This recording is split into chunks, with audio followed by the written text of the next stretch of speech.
Alright, peace. Ali, coming back at you on behalf of sollyMyers.com and also our online metaphysical shop, l9shop.com.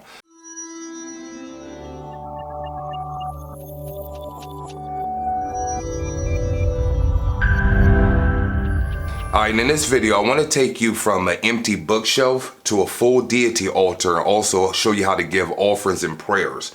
So for a deity altar, I recommend that you have a bookshelf or something with multiple shelves, at least 2 levels. If you notice in this bookshelf that I got from IKEA, you have a top level, you have a middle level, and you have a bottom level.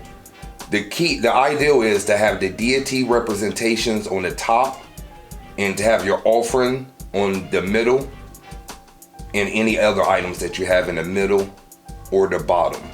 So once again, start out with a shelving unit. Recommend some sort of bookshelf, or you can cop them from like eBay or IKEA or Walmart, somewhere, your local department store. Also, make sure it's wood as well, or some sort of natural element. Now, I'm gonna say this once before I begin. This is one way of doing a deity altar. Obviously, there's many ways of doing it, but from my expertise and experience from doing this thing for years, this is the way I do it, this is the way I've taught it, and it's have optimal results from the people I've gotten feedback from. So just a quick disclosure, there's many ways of doing a deity altar. So first thing you want to do is get the deities you want to represent on your altar. If you don't know what deities to rock with, I made a book called Deity Linkage Manual, which is a #1 bestseller. It's actually a perennial bestseller on Amazon. You can find it at Amazon or also our online store, l9shop.com, el9shop.com. And the reason why this book is effective is because everyone has a name and birth date. By that, you can get your numerology blueprint. Deities have a numerical vibration as well. So once you have your numerology blueprint, you can find deities to work with very easily. You can also just start working with the deities that resonate with you. So if Indra resonates with you, Oshun, Tahuti, Venus, whatever deity that resonate with you, you can rock with them. Start out with them. Also, if a deity looks like you, or if you have some sort of familiar traits with that god or goddess, that might also be an indicator that that deity will work with you. So once again, find a deity that will work with you. It's as easy as just choosing one or whatever. Or you can look at my book, Deity Linkage Manual. So once you know what deities you want to work with, I recommend that you get statues to represent them. So for this example, for this video, I'm going to use Tahuti and Oshun, which are actually 2 deities that I have on my altar. So you can get the statues from eBay. We also sell them on our shop, l9shop.com. So get a statue and place it on the top level.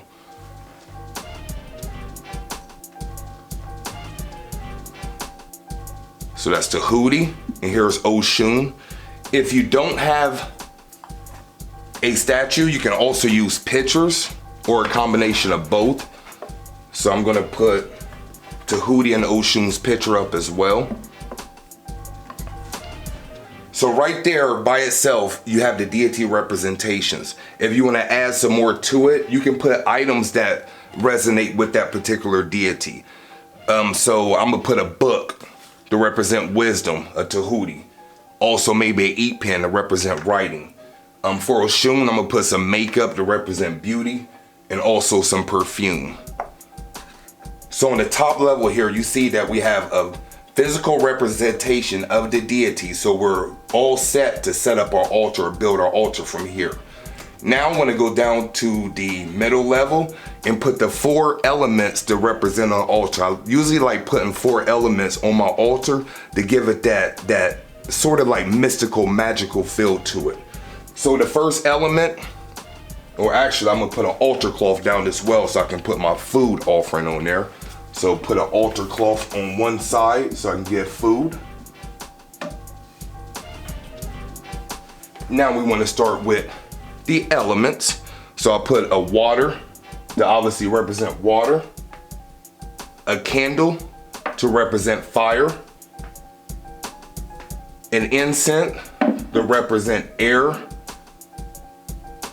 and some money to represent earth. So now we have our deities representation, and we also have the elements represent on an altar. So at this point, we're prepared to give offerings. Now, this is another thing that there's many ways of doing it. The way I teach is to give an offering every day, especially at first. Give an offering and prayer every day to build up the energy on your altar. So if you're not comfortable with that, maybe give it every other day or give it as regular as possible. And once you give an offering, to give a new offering, you just discard the old offering. So with this being our first, we don't have anything to get rid of, so it's all set up for us to give an offering. And the way I teach to do the altar as far as offerings, so you don't have to overthink it, is just give a portion of whatever you eat. So if you eat chicken, macaroni, and biscuits, then give your altar chicken, macaroni, and biscuits.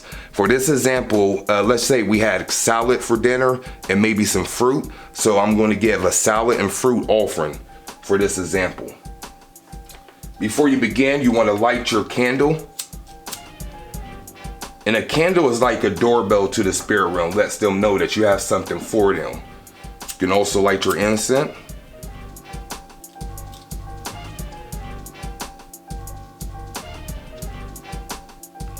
And while this is lighting too, another thing about the deities, recommend have at least one god and goddess. So I see people have like maybe 3 goddesses on their altar or 2 gods, but don't have it balanced. So I recommend that you have at least one god and one goddess. You don't have to do that, but from what I've seen, it works best when you do that.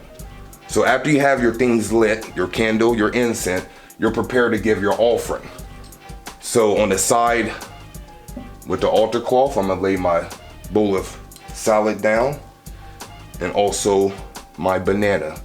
So I've given my offering, now I'm about to give my prayers. And when I say the word prayer, all I'm talking about is words spoken. You speak into your altar. Now, most people that work with the deities, you're wanting to get something in return. You're wanting to manifest something, either enlightenment, consciousness, money, love, finances. You're wanting something in return. So for prayers, what I recommend is everything that you want, you just say it in the form of thank you. So let me run through an example and show you what I'm talking about. So first thing you want to do is address who you're speaking to. So in this example, Oshun and Tahuti.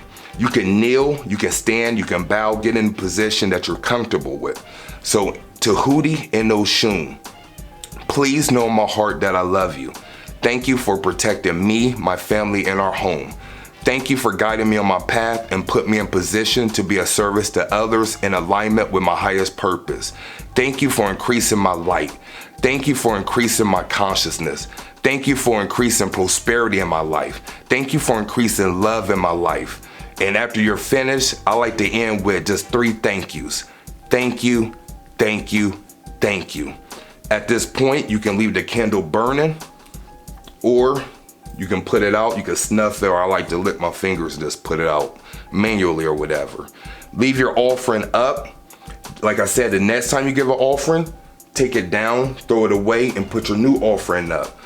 Something like fruit, nuts, certain candies and stuff like that may last longer, so you can leave that on the altar. The rule of thumb is don't let anything spoil on your altar.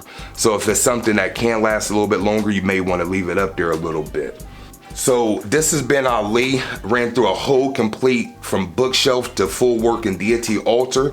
If you're in need of altar supplies like altar cloths, ritual bowls like this, incense, candles, statues, just everything you need for the altar, we have all that at our online metaphysical shop, l9shop.com. That's el9shop.com. Also remember, if you're looking to find deities to work with, check out my book, Deity Linkage Manual. You can find that on l9shop.com or also Amazon. So until next time, this has been Ali. Peace.